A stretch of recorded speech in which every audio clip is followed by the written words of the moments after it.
Well, welcome to Streaming Star Wars. It's a Friday night, and I feel like I haven't been here in a very long time. Nick, how are you doing, buddy?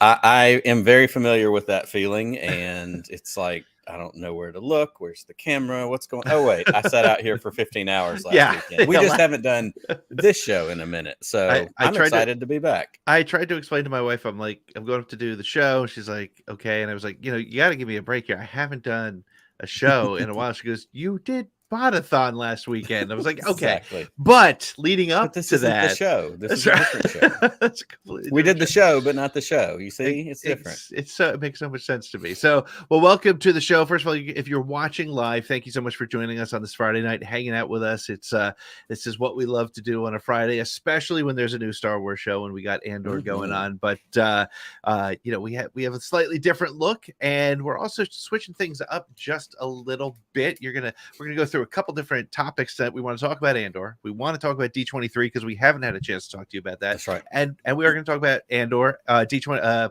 Podathon, but we also want to take your calls. So if you're hanging out with us, hold your calls till, it's like hold your questions to the end. Hold on to those. We're going to bring you in. We're going to do every week that we're doing the show, we're going to do a nice little call-in section every single night because we love to hear from you. We love to hear what you have to say, and we love to get your thoughts on everything happening in Star Wars because that's what Star Wars is all about. Nick, tell the good folks about some stuff that they need to, like t-shirts and things like that, maybe. Without a doubt. The best thing that you could probably do is go to atgcast.com. That's where you can find all the information about all the things that Pete and I do with the ATGcast podcast stream. You can learn about the shows that we do, Podcast of the Wills, Around the Galaxy, Streaming Star Wars, maybe Disturbances in the Force sometime, TBD. Maybe. Yeah, sure. But we also have merchandise. We've got t-shirts. You can click on the merch link there and it'll take you to our TeePublic store.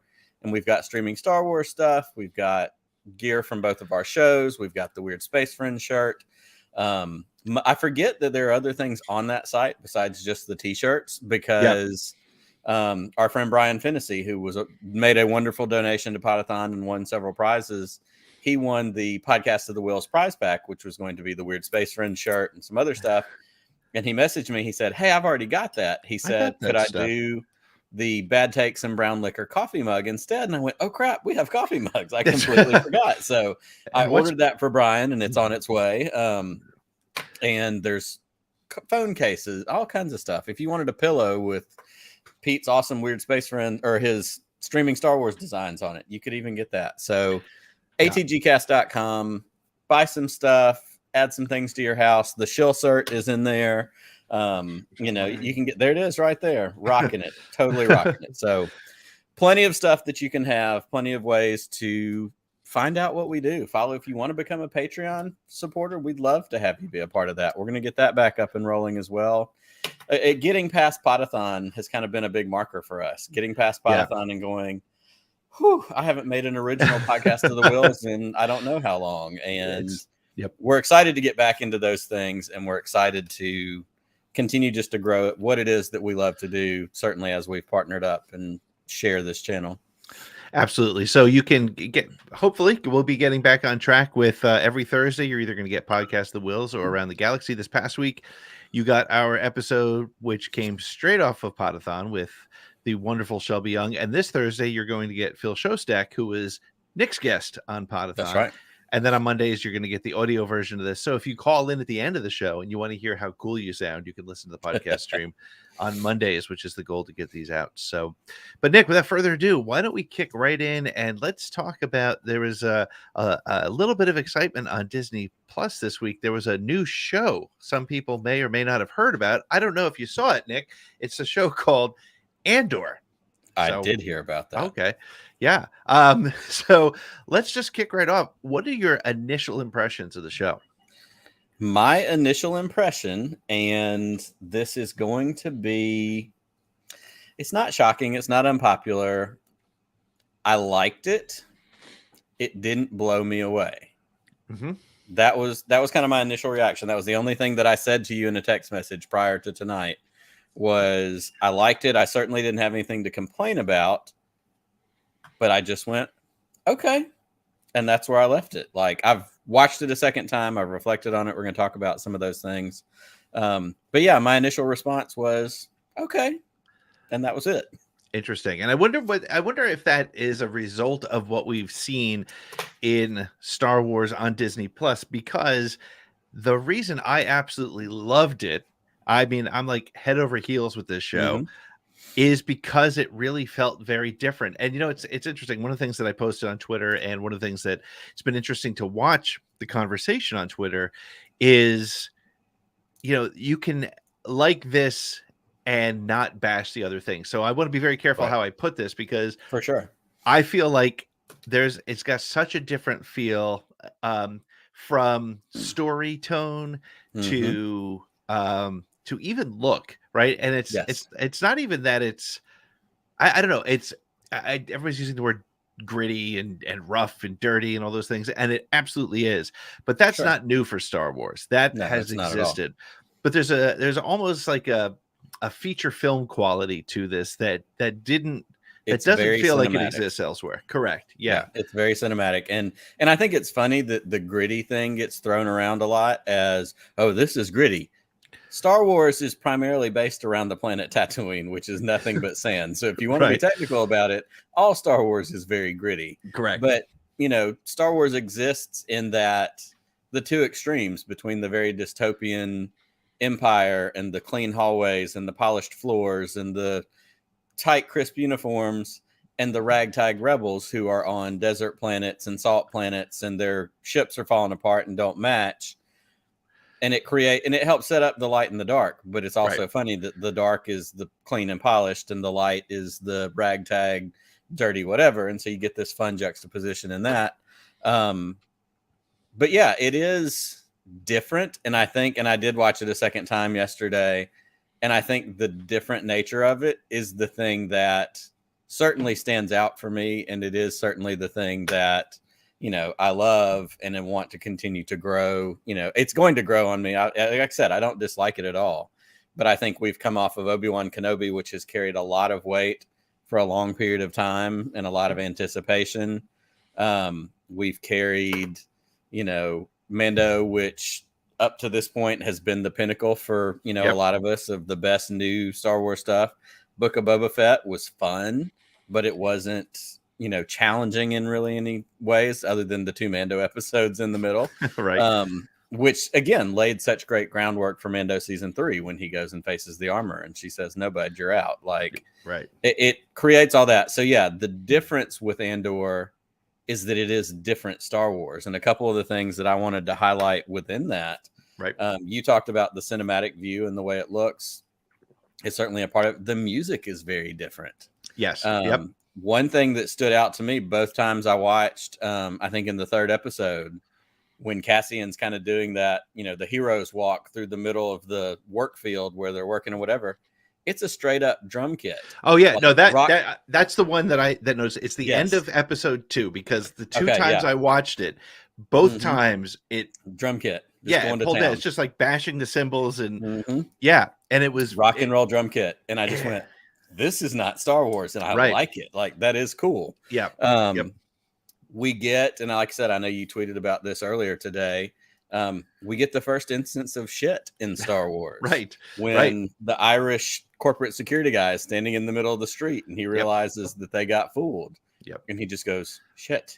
And the first time I heard it, actually I missed it the first time, but when I watched it the second time, I went, wait a minute. And of course it made me think of the Star Wars Minute guys who always make the joke about in Empire, when Han Solo tells the guy that's trying to keep him from going out looking for Luke, your tauntaun will freeze for your first marker, and he says, well, then I'll see you in hell. Right. And so they always made the joke. They're like, so did they have Christian hell in Star Wars? Like, what is going on here? It's But Jedi it hell. brings, yeah, Jedi hell. That's right. But it brings another different element because, of course, in the last few shows, we've gotten lots of Scug and Dank Farrik and, the Star Wars curses. But it also creates this other like differing environment. So yeah, those things to me made it very different from traditional Star Wars. And I do think that's certainly something that works in its favor. Yeah. And actually, so it's funny because, and that was the one thing that kind of threw me off. It was I understand where they're going. They're going with this concept of sort of a different, just sort of real world, if you will, kind of feel. And that threw me off because it is the first time that we've heard that kind of, again, and I mean, you talk to me all the time, that the use of the word shit is not uncommon, but it definitely felt a little bit bizarre to me. The other thing that I think is very interesting about this, and I think, and again, without taking a shot at any of the other Star Wars that has come out since Disney Plus started rolling Star Wars shows, I think it felt like since it was this first fully removed from the volume show, and it felt, you got that feeling. And I think part of the other sort of, again, that gritty feel that they're talking a lot about, it was good that I had seen Rogue One again in the theaters because it pulled me right back. I mean, Rogue One it is the dirtiest and grimiest of all the Star Wars. There is when things explode, people get dirt on their face, which is, I know it's a very simple detail, but it's very real. And this all comes together very well in this particular show. What were your thoughts on the characters? Who was other than Cassian? Well, I mean, you can throw Cassian in there, but which characters caught your attention? I really like the character of Bix. Yep. I think that she's interesting. I think there's this interesting dynamic where there's a history clearly with her and Cassian of some sort. It may not be romantic. It could be, strictly work related, whatever. But then she's got the boyfriend, Tim, who ultimately, meets a demise. But she's got an allegiance to Cassian. There's a loyalty there. And I wonder, how that plays in. There is so much with that I think can continue to develop. I'm excited to see what they do with Stellan Skarsgård with Luthen. Like, that character, of course, is going to go some cool places. I keep calling him fake Kyle MacLachlan. Kyle Solar's character, he gives me big time young Kyle MacLachlan vibes. Sure. Yep. But he does such a good job of portraying that, like, he's a boss behind the desk, but when it's time to get out and get down with the crew, like, does he have what it takes? And like the hesitation, the way he plays that character of like, he's trying to be a badass, but he's not convinced himself whether he is or either he is not. And of course, there are a bunch of funny memes that were going around about that character yesterday or today. Yep. So I like those. I'm certainly, you can't not be in for Andor. I think B2 is a fun droid. I always love it when we bring another droid into Star Wars. And yeah, I mean, I like the work buddy, the Brasso or Grasso or whatever his name is. They set him up interesting. He kind of covers for Cassian when he comes to him and he's like, yeah, I was with you last night. This and this and that. But they kind of did an intentional shot towards the end of that third episode where he's back sitting in the bar by himself, having that drink, and everything's going down out there. Like, he's been there before. He has a connection. Like, I wonder if he's going to come back around at some point, maybe even just as an ally for Cassian. Yeah. And so I think what's kind of interesting about the Kyle Solar character is, first of all, his acting is absolutely perfect. And, it's really when they talked about, and I'm going to go there, when they talked about the Trumpian vibe that this show has, this Trumpian world that we live in, and I'll be careful not to get too political about it, but it is something that really a lot of people had comments on. It'll be very interesting to see what happens with that character because he truly is he's bought into whatever the propaganda is, right? The imperial propaganda that has made him, and he's not strong enough to get into the fight. We see that I thought the whole scene where he was trying to charge up the troops and he failed miserably, so much so that the people who were listening to him were literally laughing. Um, I thought that was great because there are a lot of people who are getting behind that mindset, whatever the mindset Mm-hmm. is, whichever side of the aisle you sit on, you're buying into the propaganda. And are you really strong enough to do it when you're faced with it? And Kyle Solar's character was not. And it's Right. a really interesting sort of perspective to drop there. Um, and it'll be really interesting to see how people react, because my prediction is he'll go to the rebellion. He's going to see that the Mm-hmm. Empire is not what he's bought into. And I think by the end of the series, he's in the rebellion. Without a doubt. There was a comment that I wanted to come back to up here.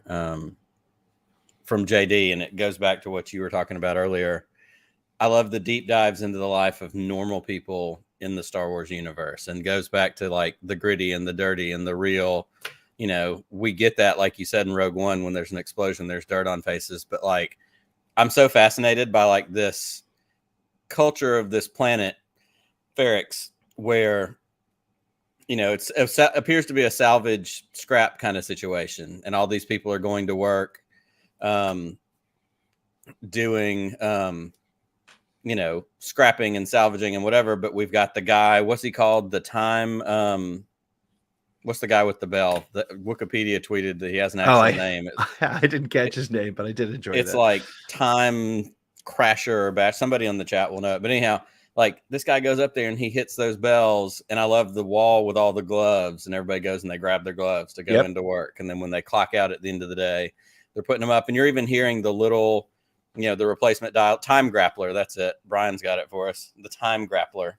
But you even get like in the replacement dialogue in the ADR that they put in for the background, you hear somebody going, "Hey, grab those for me. Like, get my gloves. We'll get on the train to go to work." And it is very real life and gritty. And they're talking about Marva, he's like, "Tell your mom to turn the heat on. I know she can afford it." Like we all have that old grandmother or aunt who's like, "It's not cold yet. I'm not going to turn the heat on." I can't tell though. I love to think of that as a your mom joke. I love that. So yeah, exactly. There's definitely a degree of that. If you're watching with us, thank you, first of all, for hanging out. If you're new and you're hanging out with us for the first time, we do see some new names on there. We're watching you. We know what you're saying. We're catching you. Make sure to be ready to join us. We'll bring you in on the chat a little bit later after we go through a couple other topics. One more thing that I wanted to bring up, because we did talk about Cassian's mother, is the Marva character, and the way I was surprised. And again, the show is absolutely 100% slow burn. You can, and I caught that more the second time I watched it. Mm-hmm. I was, because the first time I watched it myself, second time it's the first Star Wars show that my wife has watched with us. Okay. I figured this is a good introduction. It's like she doesn't. I should try that with mine. Stuff. I think it might work. Yeah. She actually she enjoyed it. She said she definitely wants to watch next week's episode, which is very encouraging. But I thought the way they introduced Marva, I was actually surprised that she came in as young Marva. Like I didn't think we were getting the story of how Marva found and adopted Cassian. I didn't even think that would happen, but it just was so cool.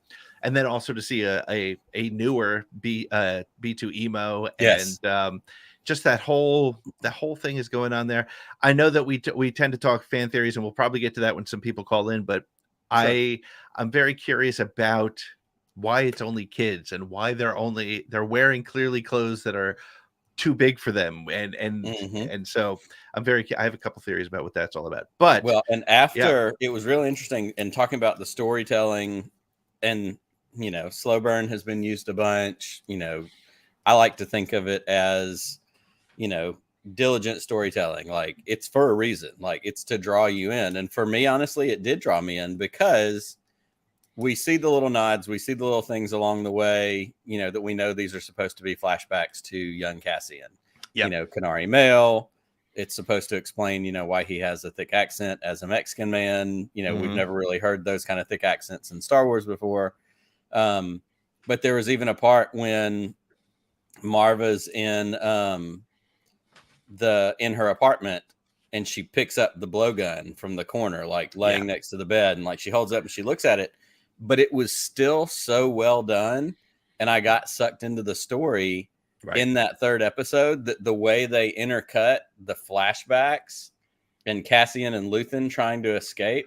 Yes. I had a moment where I thought, maybe this isn't the flashback I think it is. Maybe this is something else. And it drew me in enough. And then, of course, I love the shot of him waking up in the ship. Cassian's on the ship with Luthen. Like, they run a really great parallel to tell this story of escape and to tell this story of being rescued in one way or another. Like, whether he knows it or not, Luthen is setting him on a different path. And I love that's what that showdown they have in the warehouse. And he goes, I came here for one thing, but I think maybe I'm here for a different thing. Yeah. He recognizes that Cassian is special, and it's all through mindset and conversation. Because, how did you steal the box? They didn't even take the box, as valuable as it was. And just the fact that Cassian's like, you can just walk in there if you're confident, and you can, they can't imagine that I'd get into all that stuff we've seen in the trailer. Luthen found this prize of this guy that can be trained to be a fighter. And he tells him, in that moment of frustration, don't you want to fight these bastards for real? That the way the paths run parallel to young Cassian and current Cassian, it sucked me in. Like I said, it sucked me into the point where I thought, are they throwing a curveball at me? And like, they're both going to come out at the same time. And she's holding a kid and Cassian's standing there. Like, I forgot where I was for a minute. And I like that storytelling can do that. Well, and I think that's another really interesting thing about the way the show is telling stories. They're telling him in a very cinematic way. It's not, look, as cool as the Back to Tank flashbacks were, and I'm in no way trying to take away from that from Book of Boba Fett, but I thought these worked better. The Book of Boba Fett was clearly and now we're going to this time frame, and now we're going to that time frame. We're going back to this one. We're coming. This was so well intercut. It was, and each thing built on each other, which I thought was very well done. But again, the thing to keep in mind is this is a 12 episode season. It's not an 8 episode season. So the fact that these first 3 episodes felt like one cohesive movie and was a little bit slow is actually okay, because I think it's going to build to something even more spectacular than I think we've already seen. And the characters, I want every single character.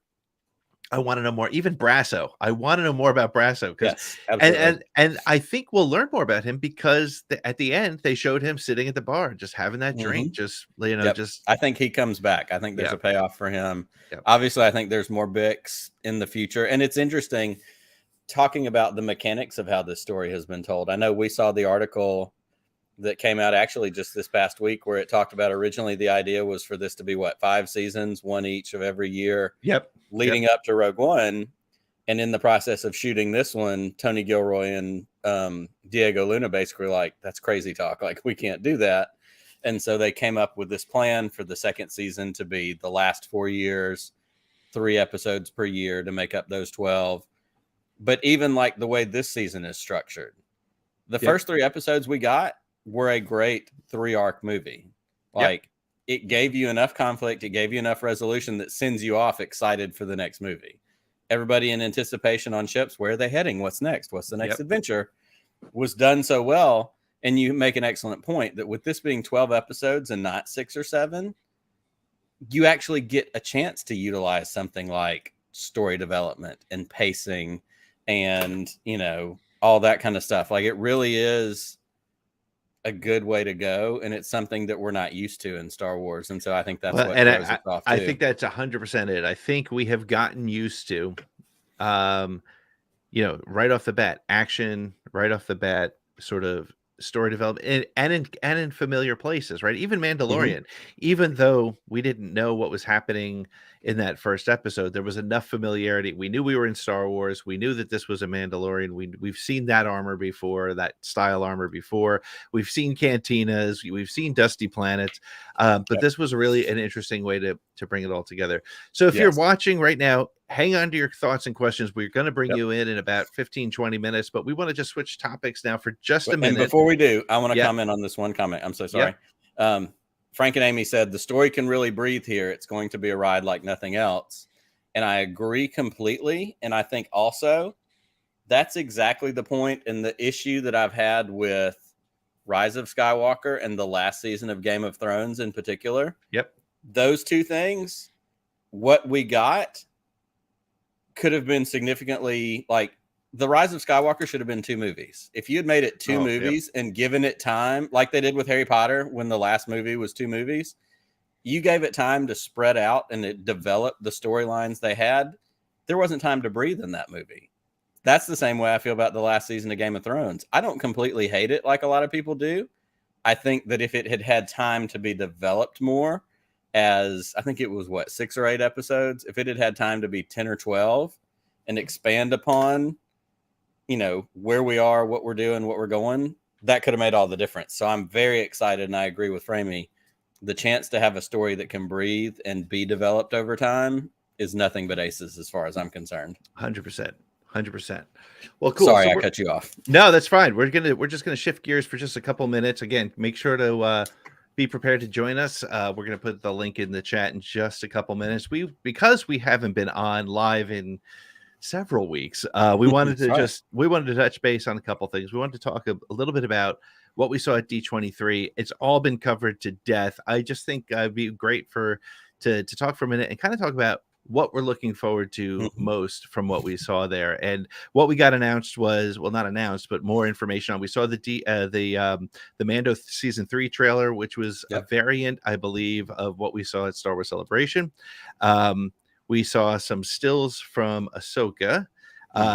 We saw I think we saw the trailer for the animated Jedi Tales of the Jedi, and we got a drop date for Bad Batch. So I think there was some great stuff that came out of there.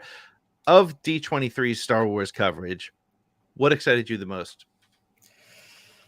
I'll be honest, the talk about Ahsoka gets me really jazzed, and there were a couple of things that came out of that.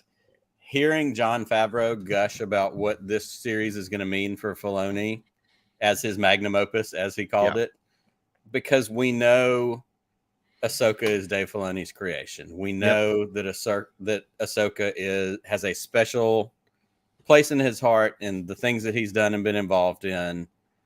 Of course, he's going to give it amazing attention, and to know what we've got coming along with it. We of course have Ahsoka Tano, who is one of my favorite Jedi. Period.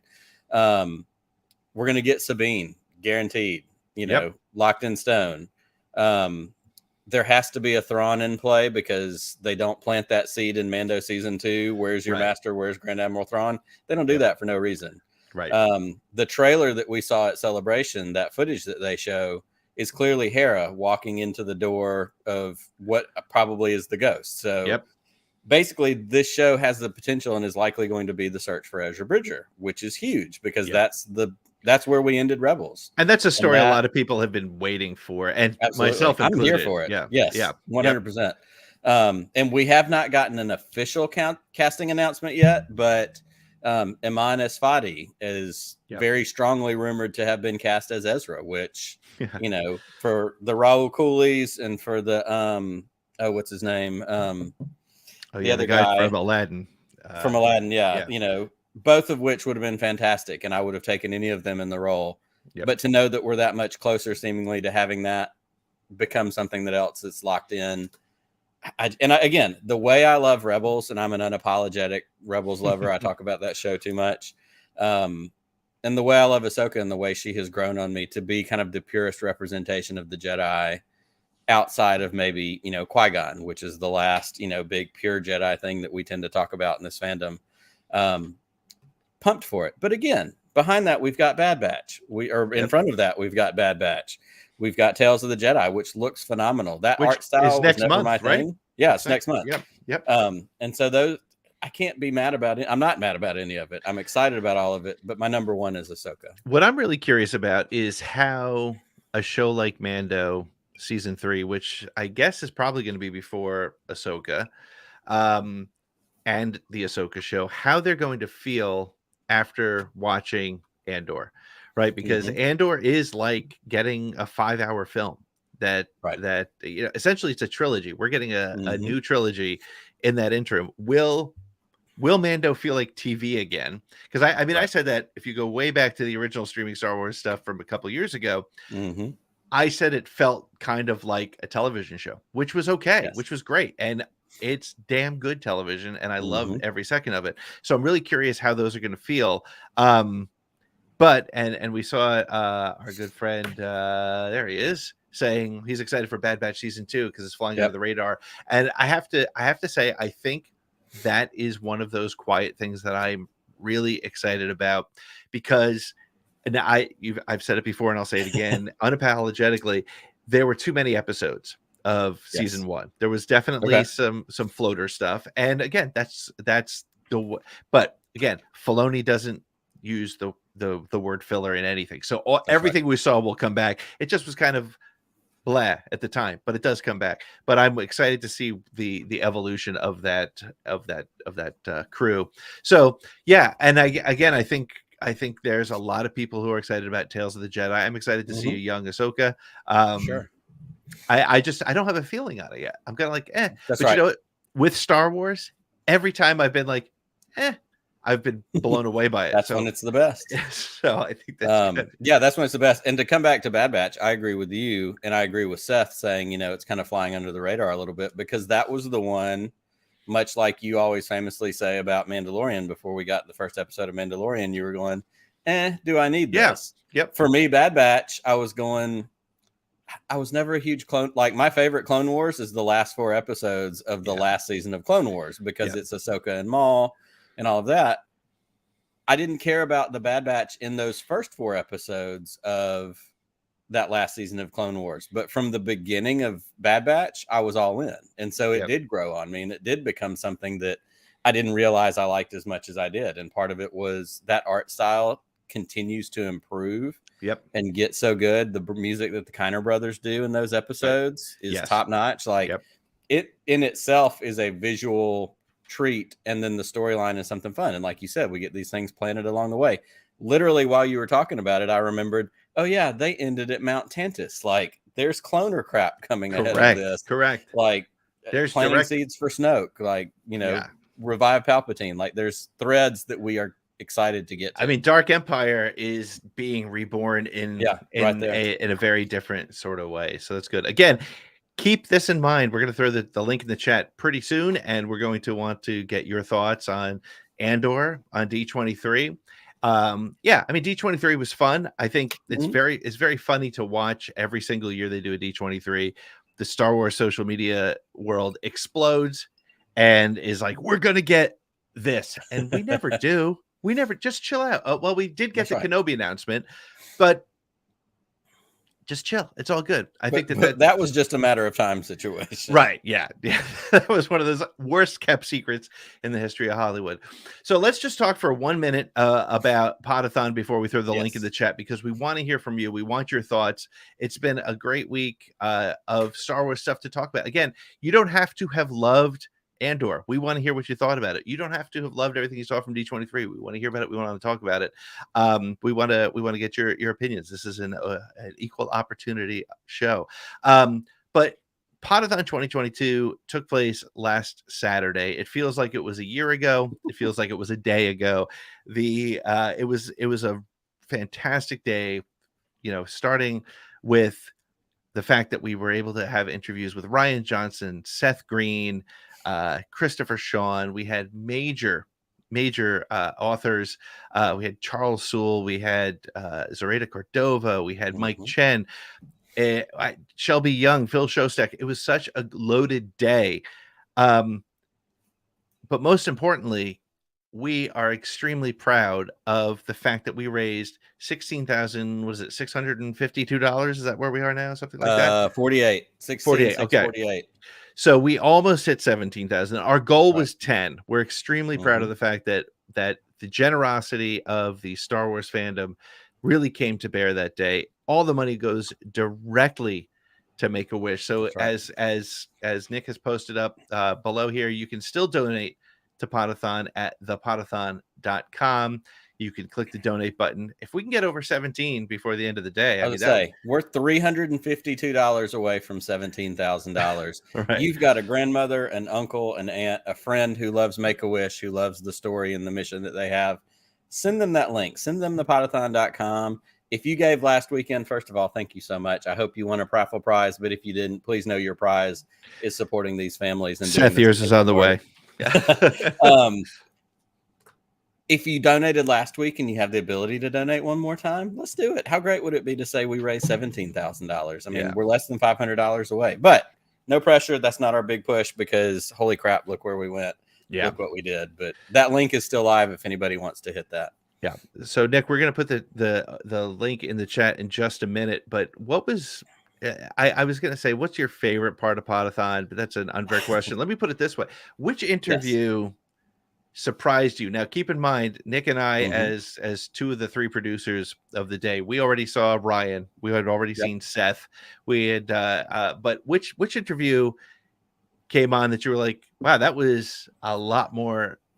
That wasn't what I expected, or that was an interview that I could watch again and again. I'll tell you what, I really loved, and of course, as an interviewer myself, I'll be honest, when I said I watched every single show going, ooh, I wish I had a chance to talk to them. Not that because the other people didn't do a good job. Everybody that did shows did amazing. But I'm going, ooh, I would ask them this. And what about, I really loved listening to Gary Whitta. I loved hearing what he had to say. And honestly, talking about Rogue One and, the whole everybody's got to die thing and the Disney notes and how, we don't really do that here, but that's the only path for this story. And he was very real. He was very raw. And I loved listening to him talk about those experiences. And you just know he's got stories for days about the writer's room and, whatever on set, changes and reshoots. And, it is known that movie had some changes and some reshoots and went through some stuff before it got out. I mean, change in director. But I really enjoyed that. I think that, my gosh, Kerwin and Keith, the stuff they did talking to the cast of Andor, like Keith is a star. First of all, it's not fair, but he is. But, talking to Diego, talking to Genevieve O'Reilly, talking to Adria Arjona and Kyle Solar, like those are the people that are the thick of it right now, as far as Star Wars is concerned. So yeah, Gary Whitta, he was fun. I'd love to pick his brain more. Oh yeah, I think the Gary Whitta interview was one of those ones that was, I was excited, especially because I had just recently seen Rogue One. The timing was perfect because of the upcoming Andor show. I'll tell you the interview that I was really excited about and was really interesting to me was Kristen Baver with Becca Benjamin on Tarkin's Top Shelf. And the reason is we see the Week in Star Wars Kristen Baver. Right. She's funny and she's bubbly, and that's not that she wasn't that with Becca. Oh, she totally was. But seeing her talk as author Kristen was fantastic because I read her Skywalker Family at War, and I was a fan of that. And it was funny because I was always trying to connect the Week in Star Wars Baver with the writer of that, and it was in a weird position for me. But to see her and hear her and her perspective on things, and I think the other thing that I took from the entire day was all the celebrities, all the big name guests that joined us, and honestly, it was a better roster than any regional Comic-Con you could go to, without question. I was just most impressed that every single one of them, from Christopher Sean, who started the day, to Shelby Young at the end of the day, they're all Star Wars fans. Every single one of them. Ryan Johnson, that interview that Alden did with Ryan was great because he didn't ask the same questions that you got from Empire, that you got from all over the place. He and Ryan had a conversation that brought out the way you look at the way he makes movies, not just Last Jedi, but Glass Onion, which is coming out at the end of December, and Knives Out and Looper. Just like he looks at movies differently. People who didn't like The Last Jedi use that as a weapon against him. But the reality is the fact that he makes movies that make you think and make you talk. We are 5 years out from The Last Jedi, and people are still talking about it. And say what you will, that means that movie affected people. That means it worked at one level or another. So, but again, just Seth Green, that if you have a chance, Bombad Cast, I don't know if they've posted the full hour and 40 minutes. I think it goes up this week. It goes up this week. Their full interview with Seth Green, which is another 45 minutes of time, is so cool because Seth Green is like every single one of us in the chat, hanging out, talking tonight. He's just a Star Wars fan who happened to have got to hang out with George Lucas and make content with George Lucas. And that interview is so great. And if you Scotty love and Jerry, Scotty and Jerry, there's not a more tailor-made guest for the Bombag cast than Seth Green. And like they play, and if you watched it Saturday, we saw this, but I've watched it a couple times. They play the clip that's the old cutscene from, I think, the Robot Chicken DVD, where the guy asks the question about Mara Jade and George Lucas gets mad and kicks him out, and it's this put on whole whatever. It's so funny. And to hear them get to ask Seth Green, like, how did that come about? And they're like, literally, Seth Green's answer is, George Lucas is funny. Like, he has a great sense of humor. And they talk about, there's another one that's in Robot Chicken where it's George Lucas as the Robot Chicken character laying on the couch talking to the therapist. And like, he wanted to be a part of that. He's like, no, I want to voice myself for that. Like, it just listening to how those things get made never ceases to amaze me. And just, again, the joy that he has as a fan, listening to him talk about that kind of stuff is just the best. The thing that I also loved about it, so a little inside baseball. So Nick and I got to be there helping them produce the show when they recorded it. And I have to say, one of the as a Robot Chicken fanatic, even before the Star Wars shows, I was a huge fan, and I'm a huge Chris Griffin fan. I'm Family Guy. I'm all over that. But to sit there and watch, there's one point, and I don't know if it was part of this of the Podathon version or the one that's coming out, but they watch a clip, and to sit there and be in the same virtual room, with Seth laughing at Robot Chicken was so phenomenal. Such a great thing. It's just something else. So great. So listen, we have put the link in the chat. We want to hear from you. We want to hear, hey, what was your favorite parts of Andor? What did you like or not like about Andor? You can talk Andor, you can talk D23, you can talk Podathon. Come tell us what you're thinking. Yeah, we want to hear from you. We want to hear from you. The lines are open now, and so we're happy to take those conversations. As we love to say, this is sports talk radio, but for Star Wars. So exactly. Don't make me pull out my Larry King voice and say, Jeff from Wichita, you're on the line.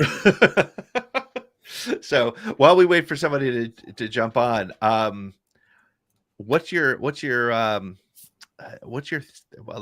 my theory on. For some reason, whatever mining accident happened on, why can't I think of the name? Cassian's Planet now. Ferrix. No, the one that he grew up on. Kenari. Kenari, thank you. Yeah. Somehow it ended up killing all the adults, and it's sort of a Lord of the Flies situation. And exactly. I think it's kind of cool. All right. Well, hey, we have our first caller. We have Jeff. Excellent. So Nick, we'll talk a little bit things that people don't need to know. I'll hit this thing and you bring him in. How's that sound? Sounds fantastic. All right, here we go.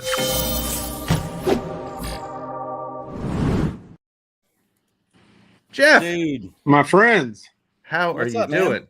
What's going on, weird space friends? Jeff, I understand you brought pizza or something to Nick's house during Podathon.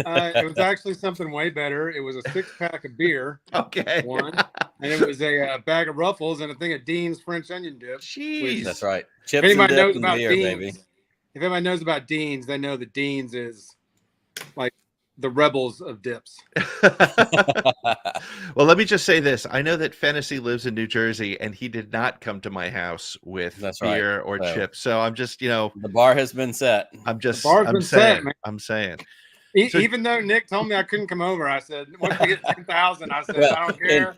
I'm showing up that's on right. And it was one of those things because we had talked all during the week, and I said, like, I had cleaned out my garage 2 weeks ago. I had an extra TV, like it was the whole thing. And so in the excitement and the run up to Podathon, I was like, yeah, man, like come over and hang out in the afternoon. You can watch it on YouTube while I'm working and hosting. I had all these plans. And so and of course, then I got completely overwhelmed and he texted me on Friday. He was like, hey, he's like, when's a good time to come over? I was like, I hate to be this guy. I was like, never. I don't think you can. Like, I'm going to be distracted. So my wife comes out to the garage mid-show. Somebody's on. I'm in the background producing. And she goes, there's a cute guy in a hat in the driveway. Oh, you know who that is? And I was like, I don't know who that is, but it became a whole thing. So Jeff definitely delivered with some chips and dip and beer on Saturday, and it was very appreciated. Awesome. I mean, it was the Miller High Life. That's how we roll down here. Campaign of beers we have to celebrate. I mean, it's the high life. And what's funny, Pete, is Nick's wife was in my mom's 6th grade class. My mom was her 6th grade teacher. Yes. Please don't make me make a joke about Alabama and everything being connected. All right, don't make me go there. We could do a whole segment on all the degrees me and Nick have been connected. But if we want to go there and make Pete feel just as good about it, Pete, is it your sister Pete that works with Scotty in Louisiana, or cousin? Well, my cousin, my father's sister's daughter. So it's just doesn't make any sense. Yeah, so former roommate is fresh. Right. Exactly. Which so Jeff, absolutely nothing. Jeff, what do you got for us? What are you thinking? Andor, D23, Podathon, any of the above? What do you got? Hey, let me start with Podathon. You guys, y'all, that was an amazing event. You and Scotty, both of y'all and Scotty putting that on. That was such a cool event. I sat in front of that computer all day. I was either on my phone or at the computer. I think I sent you, Pete, and Nick a picture of my computer like 7 a.m. Like, got to test the internet, got to beta test it. I can't be sitting around getting having buffering happening right in the middle of it. So it was a great day, a long day, but it was so cool hearing all those different people, seeing that little counter, that little meter on the side, just steadily rising up towards 10 and then just blowing through. I mean, it was such a cool event to be I didn't really do anything but just watch and donate. So, I didn't even help in any way, but it was cool to be a part of it and to know that my friends were reaching so many people and reaching somebody, helping make a dream come true. It was so cool, man. Even in that small way.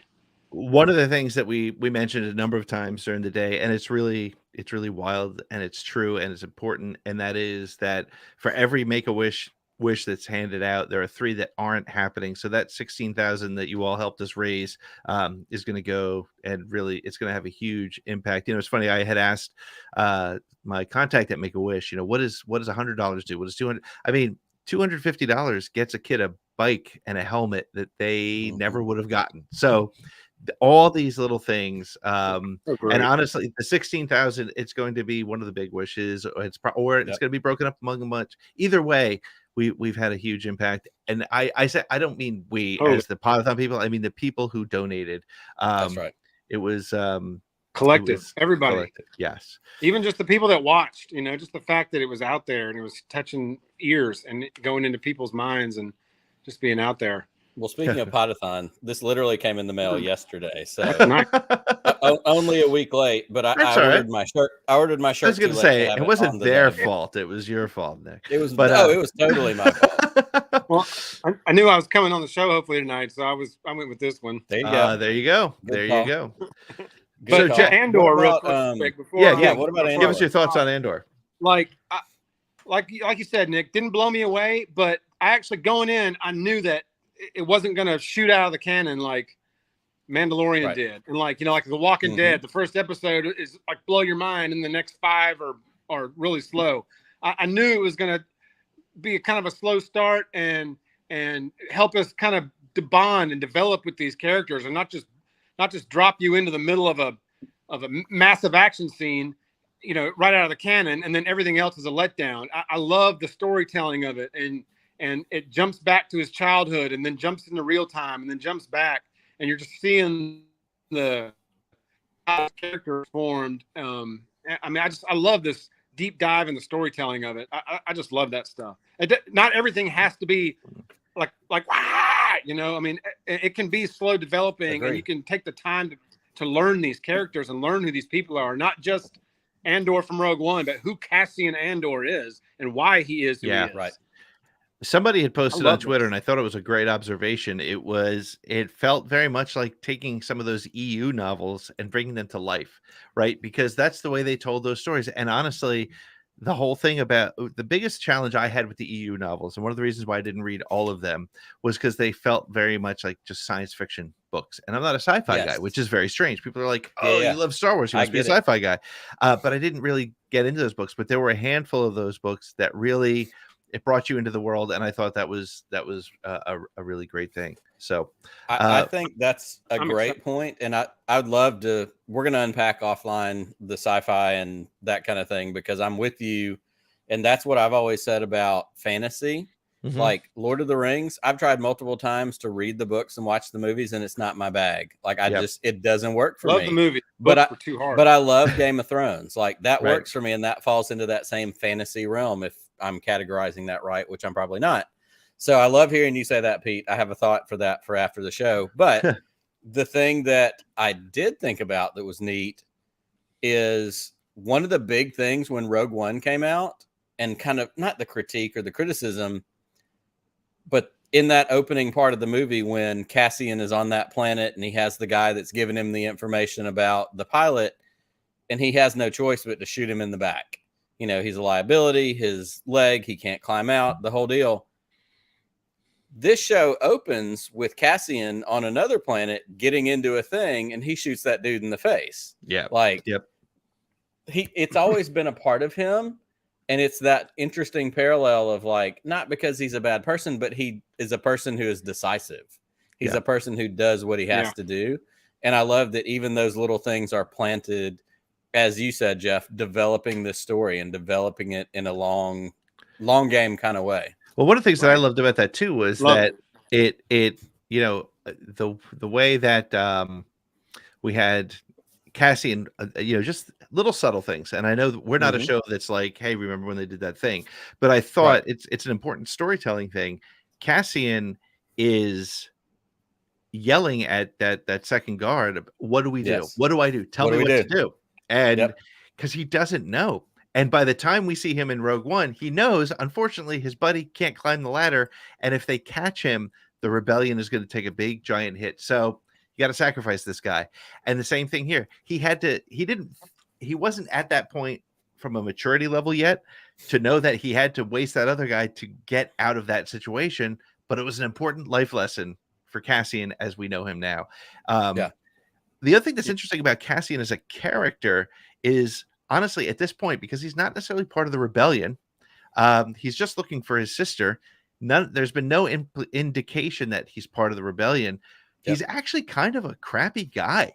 Like he's just getting into trouble. He's owes a dude people who killed money. a couple of corporate security guards. Yeah, he's getting into trouble. He owes people money. He's not like he's a scrum rat, right? As they would call him in Solo, right? And this is the cool thing is, you know, I always think about, you think back to the whole Helen of Troy story from Greek mythology.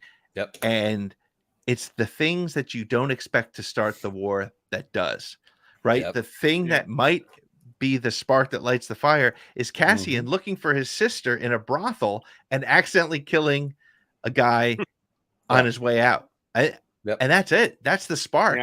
Next thing you know, Luke's blowing up a Death Star. So it's kind of an interesting way to tell a story, which is why I think this slow burn works. So I'm with you. Totally agree.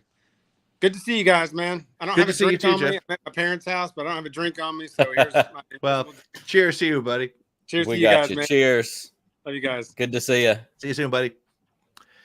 Well, we are not getting any callers in. There's a lot of activity happening in the Lots chat. of folks in the chat. Excited to see everybody. Yep.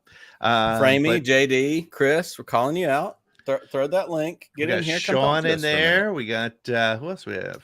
A bunch of people. Not everybody's commenting, but that's all right. We have Galanorian Saver. We got Chaos Boss. I don't know who this guy is, but let's see who Chaos Boss is. This could be good. Here we go. Welcome, Chaos Boss. How are you? Hey, man. How you doing? Can you hear me? We can hear you. Yeah. So, first of all, I wanted to say, shout out. Also, let me mute the stream real quick. I heard the other audio. Hold up. Got that echo going on. Yeah, hell yeah, man. But yeah, pretty much I wanted to say I like you guys' channel, man. And I think that so far into Andor, I definitely think that, there are a lot of people that prefer Rogue One over the other films in recent years. It had its interesting elements because it didn't line up to the overall plot. We didn't just see everything about Jedi and the Force and everything. And I think Rogue One, I definitely think it's different because, in the show, although some people beg to differ that it's somewhat slower pace, it shows us different elements of Star Wars we haven't seen, like like you mentioned, like they mentioned the word ish, right?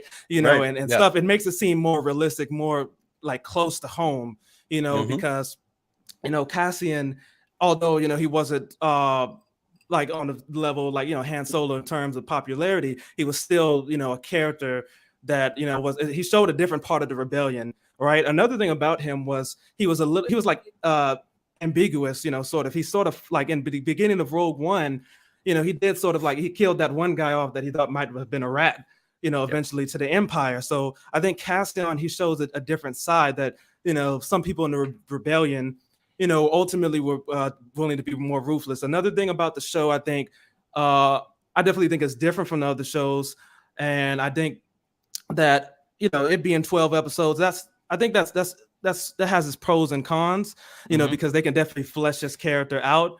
I think the visuals in the show are pretty decent, and that's another thing.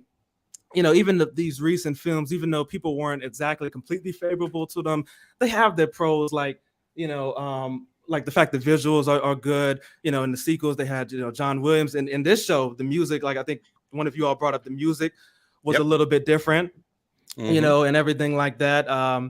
So I definitely think that the shows definitely has its pros. You have out of the main characters, you have Cassian, you have his droid, you have that main girl that he's, forgive me for not knowing the name of that girl, the main girl that he's friends with. Her, yeah. Bix, and then the guy that with the Scottish type of accent, that was another friend, and him. I am glad that they him even though he died, that's unfortunate. I'm glad they're showing like actual death this early on in the series, because some people do say that despite some people say that the show is definitely like a more mature take. I'm glad they're willing to show things that's more like what you might consider like hardcore. I will say though, and those are the things that I think are positive.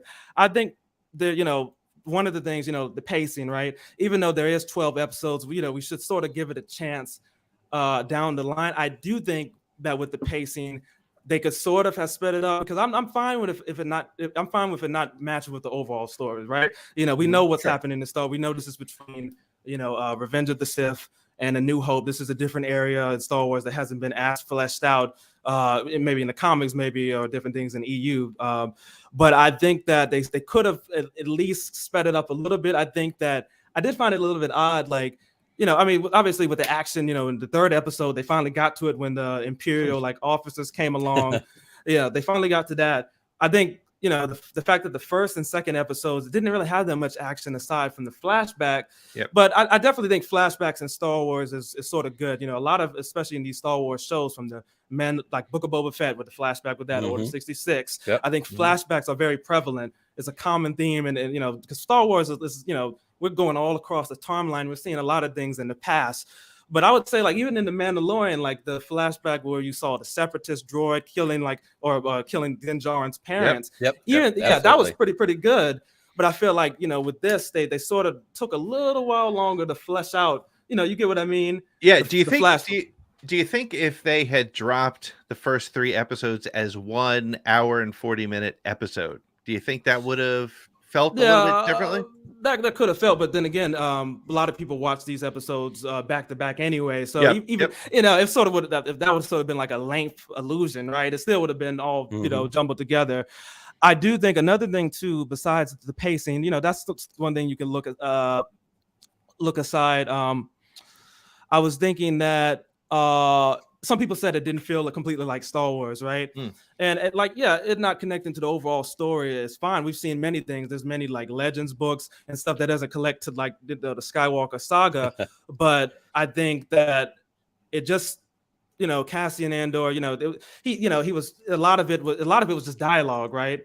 A lot of it was dialogue, and another thing too, like the Imperial officers. I think, as in the Bad Batch, you had Tarkin, right? And Tarkin had the Imperial that was a little bit younger than him, that he was sort of mentoring. That guy, his name starts with R, the one that was tracking down the Bad Batch.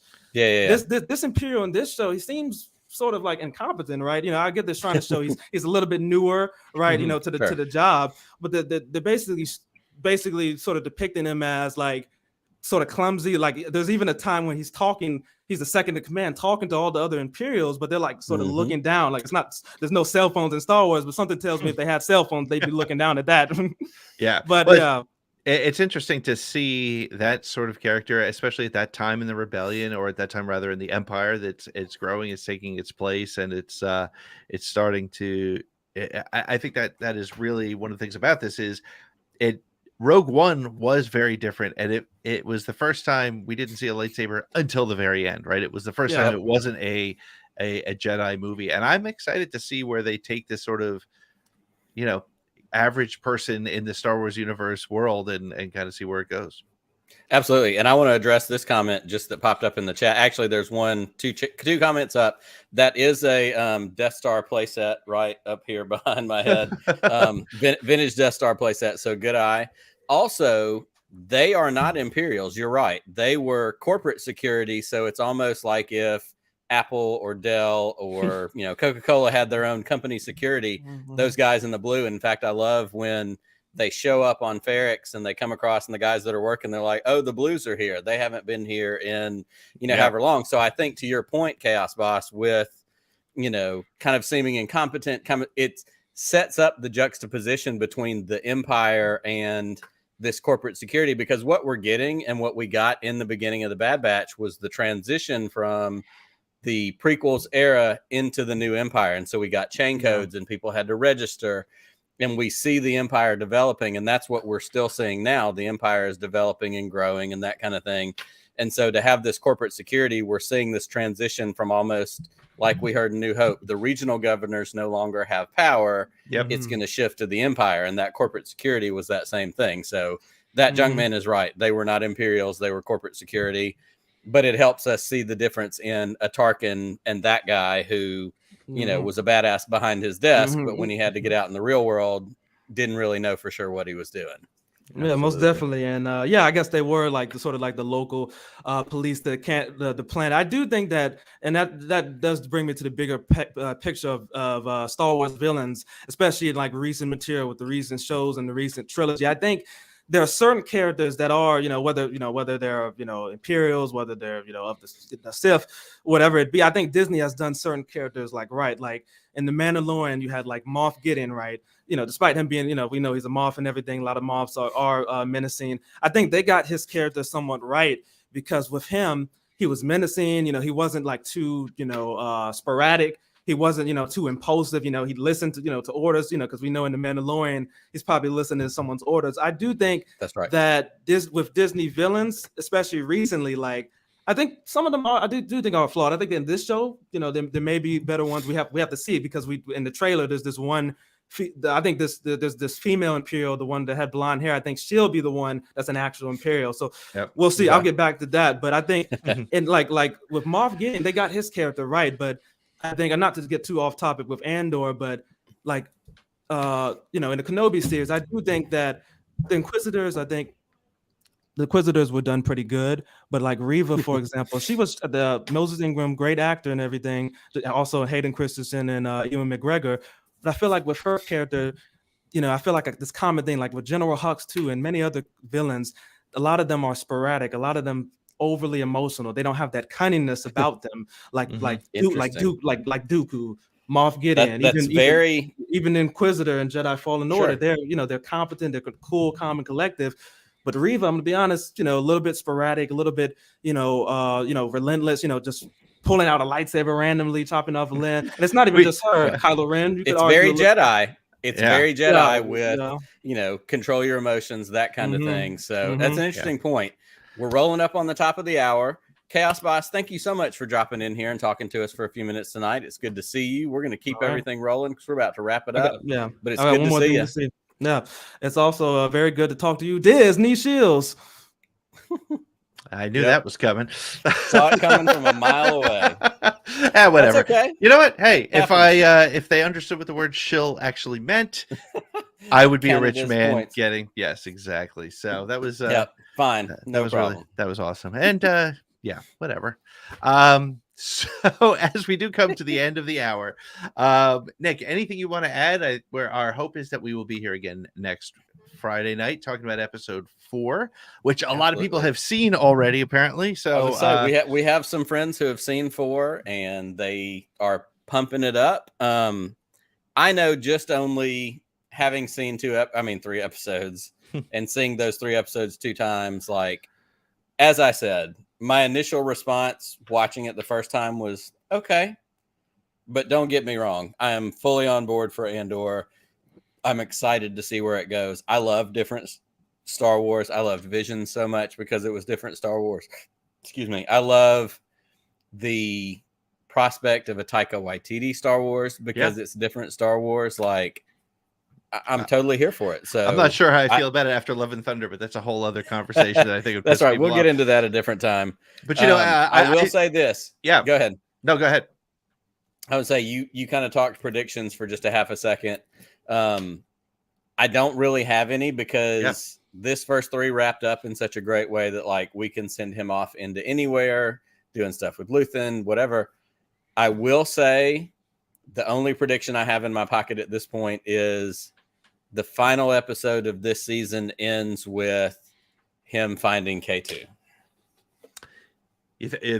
This season ends with, like, finding him, seeing him across a room. So, like, we've been told that Paul Bettany. Yeah, damn it, that's gonna K2. kill me. Yeah, the guy K2. who plays K2. Yeah, right. We've been told that he's not in this season, but that doesn't mean that, like, Cassian doesn't spy the K2 droid, Alan Tudyk, from across or something. Alan Tudyk, that's it. Yeah.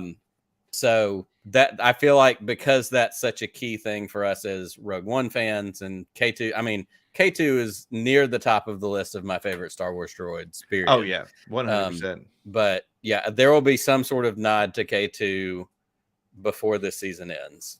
Yeah, well, I think there probably will be something, and I think that was, again, we could keep going for hours and hours, but I think there was something about the way, the respect that we saw that Cassian had for droids and the relationship. I think that helped to build that. I thought that was great.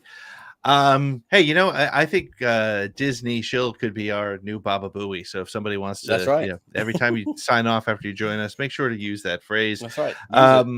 So Nick, thanks for sir. hanging out, man. This was a lot of fun. My pleasure. I'm excited to be back in the saddle. I'm excited that for all the work we put into Podathon, for all the time that we took away from Around the Galaxy, Podcast of the Wheels, the things that we do. It's totally worth it. I would do it again tomorrow. Actually, we've already started talking about next year, so we all know that we're already doing it. But I'm excited to get back to the ATG cast feed, the things that we're working on. And as always, we couldn't do what we do without our Weird Space friends. We couldn't do it without our Patreon supporters, without just our friends in this space in general. So thank you, everybody, for being with us tonight. We've had a great crowd. Love hanging out, and I look forward to seeing y'all again next week. Yes, absolutely. I have nothing to add to that. That was a perfect ending, Nick. So thank you very much, Nick. May the Force be with you. Always.